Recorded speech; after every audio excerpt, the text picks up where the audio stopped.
Hey everyone, I'm Ultima456, you're the Ultimates, and welcome to episode 87 of Let's Play Danganronpa 2, Goodbye Despair. The reason Nekomaru's body was in both towers, even though it was supposed to be on different floors. Maybe it was simply moved? The body moved to a different floor? You can't think of a device like that? A device that moves things to different floors in the same building? A device like that. A device that transports things to different floors in the same building. I feel like I've seen that before. Alright, let's do this. Okay, not too bad. This was a risky one I feel like to go for in this game because it technically is referred to as different things in different countries, but I think most people would know. The answer is, if you can't figure it out yet, an elevator.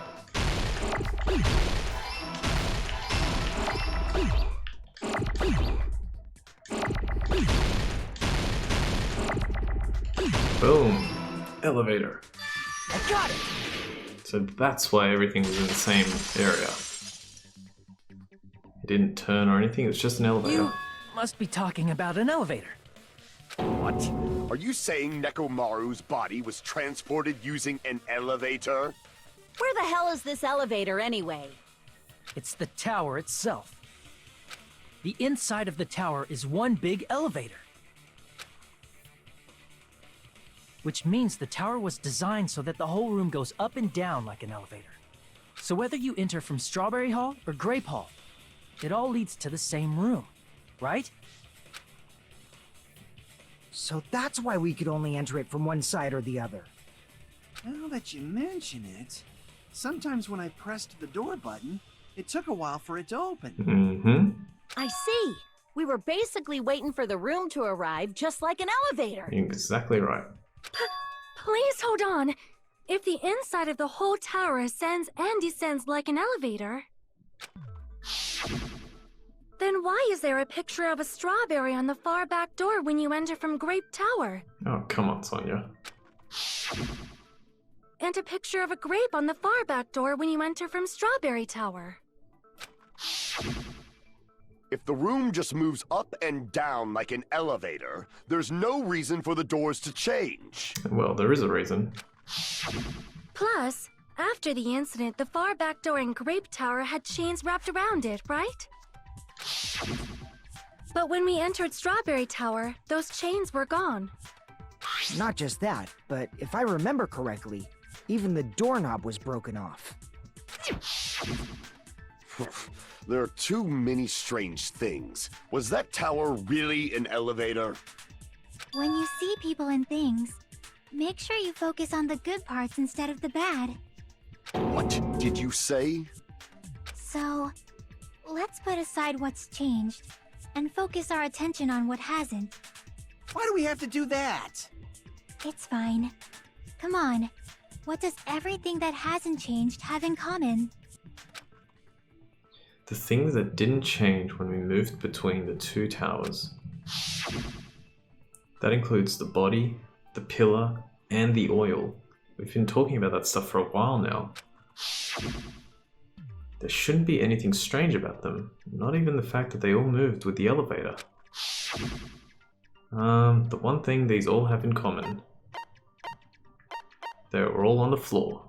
I see! Is it safe to say that all the items on the floor didn't change?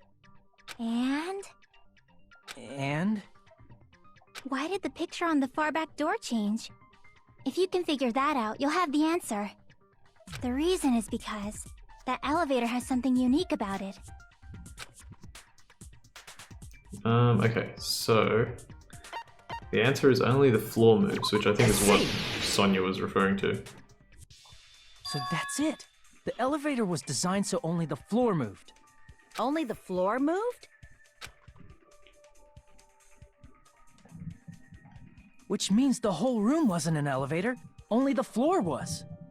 No, I didn't. I think that's why I was like, Sonia, what are you saying? Because they didn't really make that distinction. Since I already knew how it worked, I sort of jumped the gun a bit there, but yeah. That's why we saw different doors in each tower.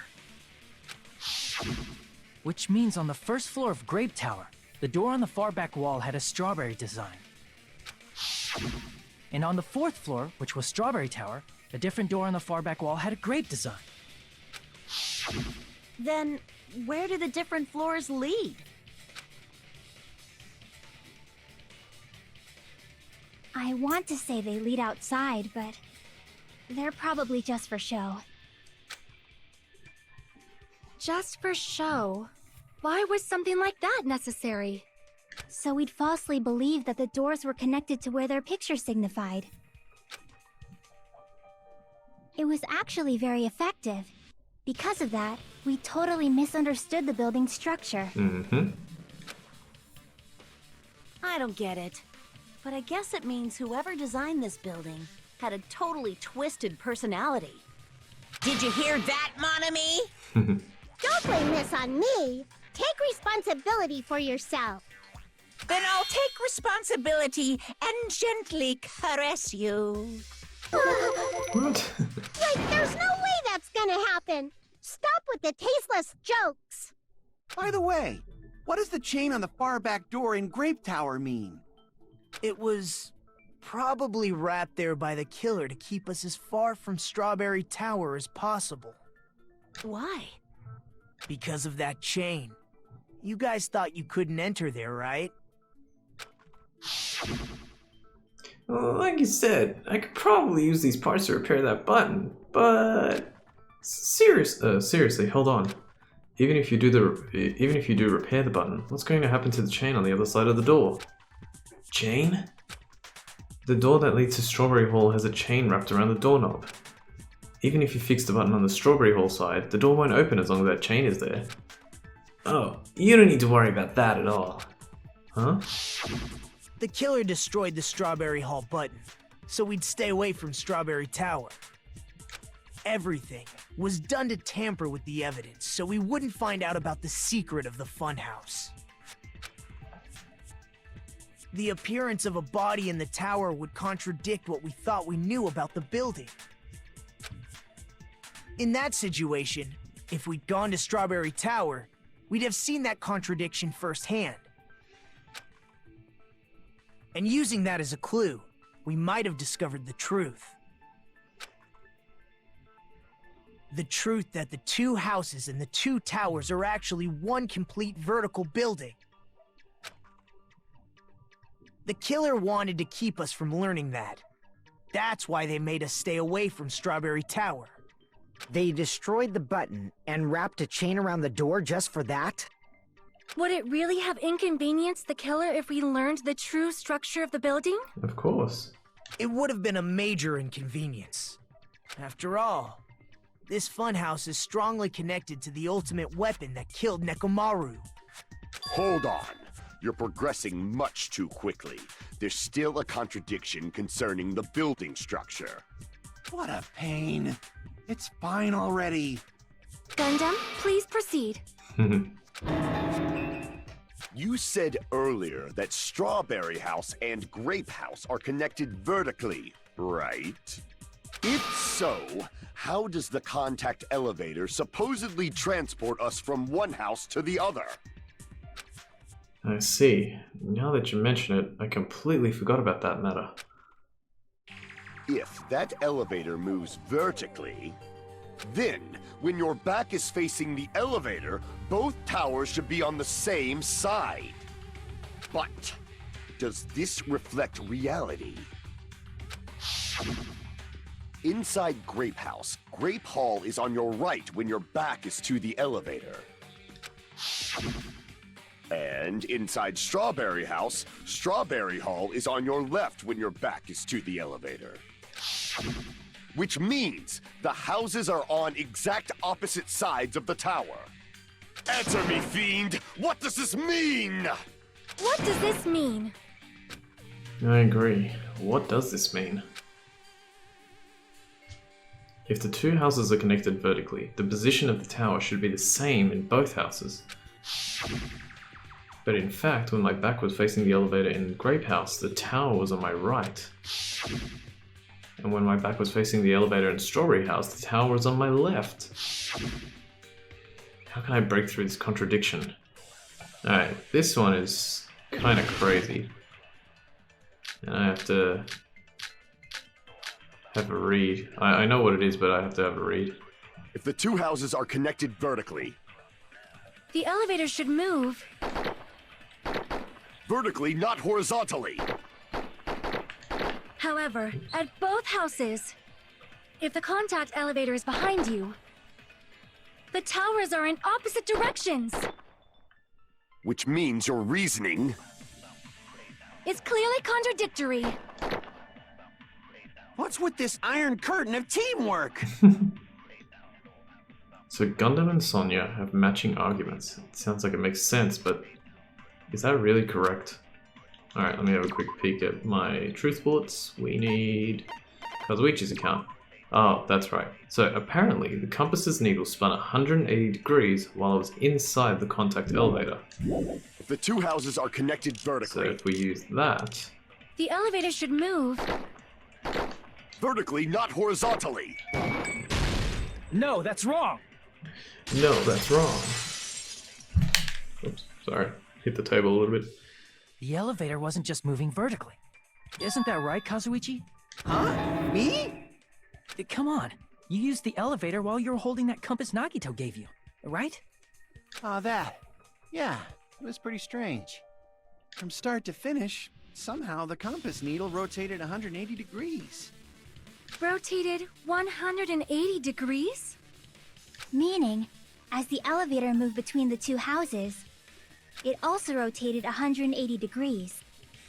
And they did a transition as well. It was probably following the building's perimeter as it rotated to the other side. Which means the exit would be on the opposite side once you arrived at the other house, right? And thanks to that, the tower we saw on our right side when we arrived at Grape House appeared on our left side when we were at Strawberry House. This little sequence looks like that "the more you know" meme with the star, I think. Yeah. So yeah, pretty crazy. An elevator that rotates while it moves. Is that even possible? It's like something from an amusement park. Well, where did we start, Fuyuhiko? Well, a funhouse is an amusement park attraction, you know. And since the building doesn't really need to be structurally practical, it makes for some splendid fun. That's not splendid at all. You're inhuman. You say I'm inhuman, but I'm just a bear. So I was never human to begin with. I'm different from these lowly humans. So we're done with the secret of the funhouse, right? Then let's start talking about the important stuff. What's the ultimate weapon that killed Nekomaru? And how'd they combine it with the pillar? Huh? You still don't know what the ultimate weapon is yet? It's what I found at the Octagon, you know. What is the Octagon? I haven't heard about that yet. Oh my... I can't believe I have to explain that now. Oh my... As long as you know what an Octagon means, you can solve this simple mystery easily. Okay, what an octagon means. An octagon is an 8-sided shape. I see! If I recall, an octagon is a shape with 8 sides, right? If I recall. I didn't expect you to know that. For a substitute reserve course student, you're quite knowledgeable. I guess I should continue listening. Where is the place befitting of the name Octagon? The place befitting of the name Octagon. It's probably... Alright, so this is actually quite tricky. The way you need to think about it is... Hang on a sec. Yeah, because they're probably going to give me a time limit. So you notice how there's a hexagon and a quadrilateral, right? Or a rectangle, or a, what do they call it? Oblong. So the way that the image is showing it makes it kind of a little bit more difficult to work out. But if you imagine the hexagon, if you rotate the hexagon 90 degrees, the sharp point on the left that's under the strawberry hall that leads to the strawberry tower, if you imagine that that sharp point is in the middle of where the yellow block is, where the elevator is, so you turn it 90 degrees that way, then you have a six-sided shape, and then you have another side above that with the strawberry house, which forms a side on an extra side where that point is, and then an extra side on the other side where that point is, making an octagon. So the spot to pick is here. Nope. It's such a tricky... Crap! Hang on. Is it here? Here! Alright, yeah. It's a tricky one to... because they didn't really make it 100% perfect. You're talking about the secret room surrounded by concrete in the depths of the final dead room. Why is that place the octagon? You know how the four-sided strawberry house is on top of the six-sided grape house? If you cut a four-sided shape out of a six-sided one, you get 8 edges. It becomes an 8-sided shape. That's basically the gist of it. The true identity of the octagon is that secret room in the depths of the final dead room. In actuality, that place contained various weapons. Then the ultimate weapon was there too? That's a little different. I learned the true identity of the ultimate weapon at the octagon. Learned? The true identity of the ultimate weapon is the Funhouse. Mm-hmm. Which means the killer used the building structure as their weapon and killed Nekomaru.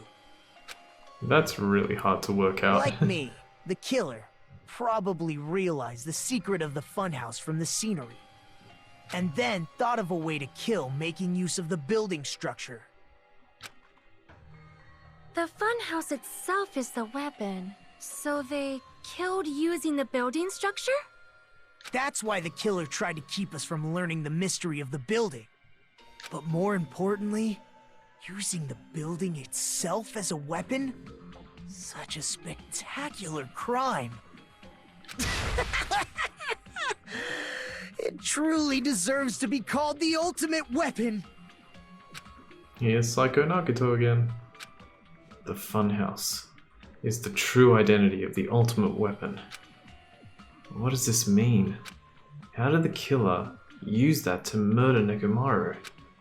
And who is the killer? Who did that? Alright, and we come to a break. And that break actually came a little bit earlier than I expected. Oh, at least we can get through this. Hiya! Why, hello there! I thought of a new bad word to call Monami. I can already tell he won't be pleased by this.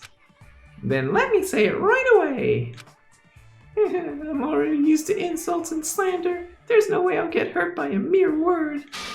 Monami is a serious Stufatly.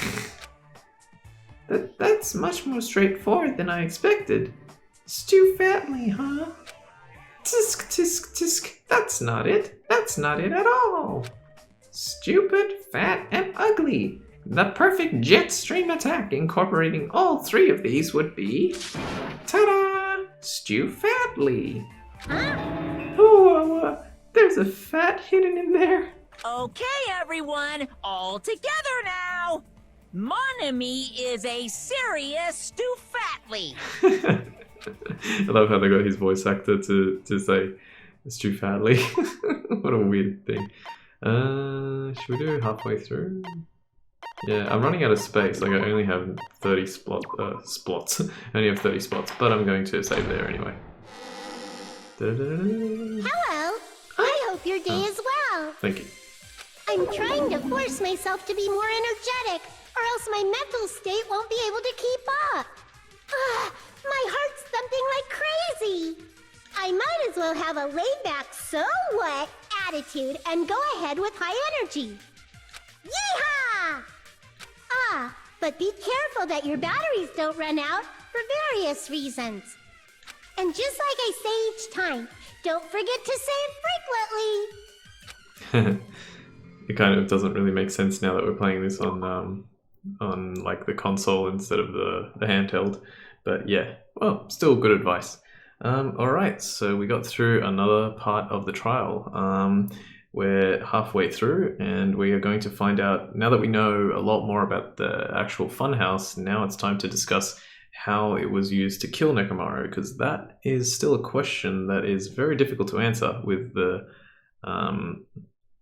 clues that we have thus far.